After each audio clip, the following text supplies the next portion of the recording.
जय हिंद दोस्तों, welcome to our classes. कैसे हैं आप सभी? आई होप आप लोग अच्छे होंगे और अपनी पढ़ाई बहुत ही अच्छे ढंग से कर रहे होंगे। फ्रेंड्स, आइए स्टार्ट करते हैं आज की क्लास को। और आज है एक्टिव पैसिव की क्लास का वीडियो नंबर 2, जिसमें हम लोग कुछ महत्वपूर्ण पॉइंट्स को डिस्कस करेंगे। तो पूरी क्लास में जरूर बने रहिएगा।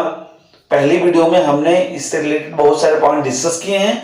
यदि आपने उसको नहीं देखा है तो इसी वीडियो के डिस्क्रिप्शन बॉक्स में उसका लिंक है, जाके वहां से आप उसको वॉच कर सकते हैं। तो आइए बिना देरी करते हुए आज की क्लास को हम लोग स्टार्ट करते हैं। देखिएगा ध्यान से। एक्टिव पैसिव वीडियो नंबर 2 है और आज हम लोग डिस्कस करने वाले हैं क्या, पहली वीडियो में हमने डिस्कस किया था कि एक्टिव पैसिव वॉइस क्या, मतलब एक्टिव वॉइस पैसिव वॉइस होता क्या है और कितने प्रकार के वाक्यों का बनाया जाता है। आज हम डिस्कस करेंगे कि कितने प्रकार के टेंस का पैसिव वॉइस बनाया जाता है। जी हाँ, बिल्कुल सही आपने देखा और सुना। कितने प्रकार के जो टेंस होते हैं उनको हम पैसिव वॉइस में कन्वर्ट करते हैं। ओके, तो सबसे पहले हम बात करें कि जो टेंस के भाग होते हैं वो कितने होते हैं। टेंस के भाग कितने, जरा देखिएगा ध्यान से। तो मैं आपको टेंस के भाग यहां पर बताना चाहूंगा। इंडेफिनिट,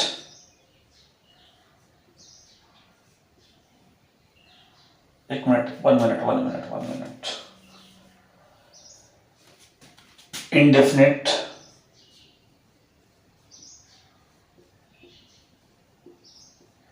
इंडेफिनिट टेंस होता है, कॉन्टिन्यूअस होता है, कॉन्टिन्यूअस टेंस होता है, परफेक्ट होता है,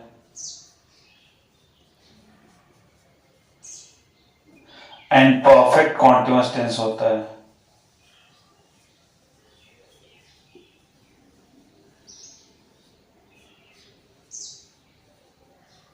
परफेक्ट कॉन्टिन्यूअस टेंस होता है। ठीक है, ये तो भाग होते हैं टेंस के। अब कुल भाग कितने होते हैं, अब हम पहले ध्यान से सब चीज समझिएगा।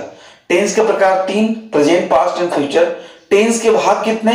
4, indefinite, continuous, perfect and perfect continuous. और टेंस के कुल भाग कितने होते हैं? 12 होते हैं। तो कैसे हैं जरा देखिएगा। यदि हम बात करें प्रेजेंट की,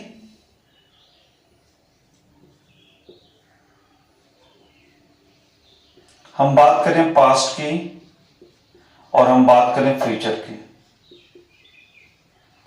तो यहां पर देखिए इंडेफिनिट की संख्या 3 होती है, कॉन्टिन्यूअस की भी संख्या 3 होती है, परफेक्ट की संख्या भी 3 होती है, एंड परफेक्ट कॉन्टिन्यूअस की संख्या भी टोटल की 3 होती है। अर्थात मिलकर हो गया आपके कितने? 12। क्लियर है? अब इनको जब हम पैसे में कन्वर्ट करेंगे डियर स्टूडेंट्स, तो किसका किसका बनेगा, जरा ध्यान से देखिएगा, ध्यान से समझिए। प्रेजेंट इंडेफिनिट को हम वन मिनट प्रेजेंट इंडेफिनिट को हम चेंज करते हैं, पास्ट इंडेफिनिट को भी हम चेंज करते हैं, और फ्यूचर इंडेफिनिट को भी हम पैसिव वॉइस में चेंज करते हैं। अर्थात प्रेजेंट, पास्ट, फ्यूचर इंडेफिनिट तीनों का बनता है। अर्थात आपके 3 हो गए। ठीक, बात करेंगे अब हम कंटिन्यूअस की, तो प्रेजेंट कॉन्टिन्यूअस का हम पैसिव वॉइस बनाते हैं, पास्ट कॉन्टिन्यूअस का पैसिव वॉइस बनाते हैं, फ्यूचर का नहीं बनता है। तो ये आपके 2 हो गए। ठीक, उसके बाद परफेक्ट की बात करेंगे, तो प्रेजेंट परफेक्ट का पैसिव वॉइस बनता है, पास्ट परफेक्ट का पैसिव वॉइस बनता है और फ्यूचर परफेक्ट का पैसिव वॉइस बनता है। मतलब तीनों का बनता है। तो कितने होंगे बताइए? 3। जो परफेक्ट कॉन्टिन्यूअस है इसका पैसिव वॉइस नहीं बनता है, तो टोटल आपकी संख्या कितनी मिल रही है बताइए? 8। अर्थात बात समझिएगा, ये 12 के 12 सेंटेंस आपके एक्टिव में होते हैं, लेकिन उसमें से कन्वर्ट होते हैं सिर्फ 8 पैसे में। ये इंपॉर्टेंट चीज आपको समझनी है यहां पे। अगर आपको एक्टिव वॉइस में इंडेफिनिट कॉन्टिन्यूअस परफेक्ट और परफेक्ट कॉन्टिन्यूअस टेंस मिलता है, तो उसमें सिर्फ और सिर्फ आप इंडेफिनिट कॉन्टिन्यूअस परफेक्ट को ही पैसिव वॉइस में कन्वर्ट करेंगे, परफेक्ट कॉन्टिन्यूअस टेंस को आप नहीं कन्वर्ट करेंगे। और उसमें भी जो कॉन्टिन्यूअस है उसका सिर्फ दो का बनता है, कौन कौन? प्रेजेंट और पास्ट का, फ्यूचर कॉन्टिन्यूअस का पैसिव वॉइस नहीं बनता है। आप इसको जरा समझिएगा, ठीक है? तो ये चीज आपको कंफर्म हो गई होगी कि यदि आपको एक्टिव वॉइस में प्रेजेंट से रिलेटेड इंडेफिनिट कॉन्टिन्यूअस या परफेक्ट कोई भी मिलता है तो पैसिव वॉइस में कन्वर्ट होगा। पास्ट से related past indefinite, past continuous and past perfect मिलता है तो पैसिव वॉइस में कन्वर्ट होगा। लेकिन फ्यूचर में सिर्फ इंडेफिनिट और परफेक्ट को ही पैसिव वॉइस में चेंज करेंगे, फ्यूचर कॉन्टिन्यूअस का पैसिव वॉइस नहीं बनता है। तो आई होप ये चीज आप समझ गए होंगे। फिर से मैं रिपीट करना चाहूंगा कि जो टेंस के प्रकार तीन है, प्रेजेंट पास्ट फ्यूचर, टेंस के जो भाग हैं वो चार हैं, इंडेफिनिट कॉन्टिन्यूअस परफेक्ट और परफेक्ट कॉन्टिन्यूअस, ठीक है? और टेंस के कुल भाग की संख्या 12 है, जिसमें से सिर्फ 8 भागों को हम पैसिव वॉइस में चेंज करते हैं। और वो किन किन को करते हैं जरा ध्यान से सुन लीजिएगा। इंडेफिनिट में तीनों को करते हैं, that means present indefinite, past indefinite और फ्यूचर इंडेफिनिट। कॉन्टिन्यूअस में सिर्फ दो को करते हैं, प्रेजेंट इंडेफिनिट और पास्ट, सॉरी, कॉन्टिन्यूअस में दो को करते हैं, present continuous, past continuous. And future में, बात समझिएगा, फ्यूचर में सिर्फ दो को करते, यहां पे समझिए चीज को, जो प्रेजेंट है वो तीनों का बनता है, present indefinite, present continuous and present perfect, ठीक है? फिर पास्ट की हम बात करेंगे तो past indefinite, past continuous and past perfect तीनों का बनेगा। इसके बाद हम फ्यूचर की बात करेंगे तो फ्यूचर इंडेफिनिट और फ्यूचर परफेक्ट का बनेगा, फ्यूचर कॉन्टिन्यूअस का नहीं बनेगा। अब ऐसे समझिएगा, इंडेफिनिट में यदि हम बात करें तो present indefinite, past indefinite and future indefinite, indefinite में तीनों का बनता है। कंटिन्यूअस की बात करें तो इसमें सिर्फ दो का, प्रेजेंट कॉन्टिन्यूअस और पास्ट कॉन्टिन्यूअस का बनता है, फ्यूचर कॉन्टिन्यूअस का नहीं बनता है। परफेक्ट टेंस की बात करें तो प्रेजेंट परफेक्ट, पास्ट परफेक्ट और फ्यूचर परफेक्ट तीनों का बनता है, और परफेक्ट कॉन्टिन्यूअस टेंस का पैसिव वॉइस नहीं बनता है। आई होप कि आप क्लियर हो गए होंगे। चलिए मिटा दें इसको, आप लोग इसको नोट डाउन कर सकते हैं, ओके?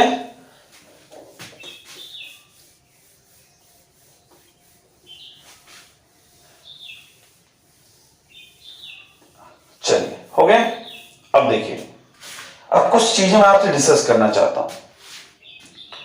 पहली वीडियो और इस वीडियो को मिलाकर के हमने डिस्कस किया कि हम कैसे पहचाने कि एक्टिव वॉइस सेंटेंस है तो कैसे है एक्टिव में है भी कि नहीं है, और सबसे पहले चीज कितने प्रकार के वाक्यों को हम पैसिव वॉइस में बदलते हैं। तो मैंने बताया था 3, असर्टिव, इंट्रोगेटिव, इंपरेटिव। और उसके बाद मैंने बताया कि कितने प्रकार के जो टेंस हैं उनको पैसिव वॉइस में बदला जाता है। अब अगला जो नंबर आता है ना, वो कुछ यूं आता है कि एक एक्टिव वॉइस को हम जब पैसिव वॉइस में कन्वर्ट कर रहे होते हैं तो किन किन बातों का हमें ध्यान रखना होता है। एक छोटा सा ओवरव्यू आपको दूंगा, लेकिन तीसरे वीडियो में मैं इसे बिल्कुल आपको विस्तार पूर्वक बताऊंगा, ओके? ओवरव्यू जरा देख लीजिए। जैसे आपको एक्टिव वॉइस में सब्जेक्ट मिल गया, प्लस हेल्पिंग वर्ब मिल गई, प्लस मेन वर्ब मिल गया, प्लस ऑब्जेक्ट मिल गया, ठीक? यह आपका एक्टिव वॉइस। जब आप इसे पैसिव में कन्वर्ट करेंगे ना तो होता क्या, देखिए, जो सब्जेक्ट होता है वो सब्जेक्ट होता है लेकिन ऑब्जेक्ट का बनता है, हेल्पिंग वर्ब होती है, मेन वर्ब का थर्ड फॉर्म होता है, प्लस इसके बाद ईटीसी लिखा है, सब मैं बता रहा हूं, ध्यान से देखिएगा, बाय प्लस ऑब्जेक्ट किसका, सब्जेक्ट का। क्या क्या चीज होती है ध्यान से सुन लीजिए।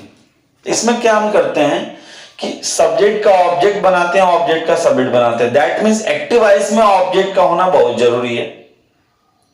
अब जो मैंने आपको 8 टेंसेस बताए हैं, उन 8 टेंसेस में एक्टिव वॉइस हो सकता है, चाहे वो असर्टिव सेंटेंस का हो, इंट्रोगेटिव का हो, इंपरेटिव का हो, ठीक है? नहीं, इन 8 में हो सकता है। मतलब ये जो 8 टेंसेस हैं ना जिनका हम पैसिव वॉइस बनाते हैं, वो इस वाले स्ट्रक्चर पे हो सकते हैं, सेंटेंस कोई भी हो, असर्टिव, इंट्रोगेटिव या इंपरेटिव। क्लियर? तो ऑब्जेक्ट का सब्जेक्ट, सब्जेक्ट का ऑब्जेक्ट बना देते हैं। हेल्पिंग वर्ब नेसेसरी होती है, ध्यान रखिएगा। पैसिव वॉइस में हम निश्चित रूप से हेल्पिंग वर्ब लिखते हैं। पैसिव वॉइस में हमेशा मेन वर्ब थर्ड फॉर्म का प्रयोग किया जाता है। जो इसमें एक्स्ट्रा शब्द होते हैं वह यहां पर लिखे जाते हैं। बाई एक प्रेपोजिशन लगाते हैं, उसके बाद ये ऑब्जेक्ट सबमिट का लिख देते हैं। तो यहां पर हमें अब ये समझना है, देखिए कि जो ये वर्ब है तो मेन वर्ब तो थर्ड फॉर्म हो जा रही है, लेकिन पैसिव वॉइस के अनुसार, टेंस के अनुसार ये हेल्पिंग वर्ब भी चेंज होगी बाबू, ध्यान रखिएगा। ये हेल्पिंग वर्ब क्या होगी, चेंज होगी। ये जो सब्जेक्ट का ऑब्जेक्ट, ऑब्जेक्ट का सबमिट कर रहे हैं, देखिए सब्जेक्ट का ऑब्जेक्ट कर रहे हैं, फिर ऑब्जेक्ट का, देखिए ऑब्जेक्ट का सबमिट कर रहे हैं, सब्जेक्ट का ऑब्जेक्ट कर रहे हैं, ये भी सब क्या हो रहे हैं, चेंज हो रहे हैं। तो ये कैसे किन में बदलेंगे, इस सारी डिटेल कल की वीडियो में। आज इतना ही बस, एंजॉय करिए, मिलते हैं कल, अपना ध्यान रखिए, अच्छे से पढ़िए। जय हिंद, वंदे मातरम।